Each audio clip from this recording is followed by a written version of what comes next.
Hi guys, welcome to How to Maximize. In this video, I will show you how to see who views your Facebook profile. To start the process, open your Play Store on your mobile device. Now search here Facebook Profile Viewer.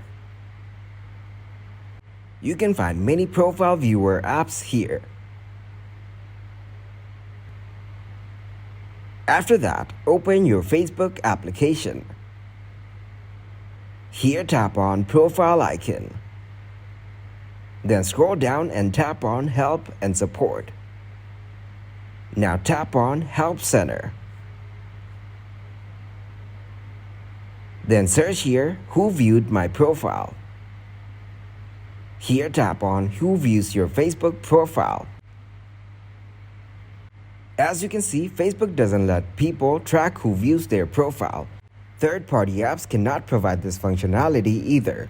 If you come across an app that claims to offer this ability, know that it's fake. Thanks for watching and please leave a like, subscribe, and share.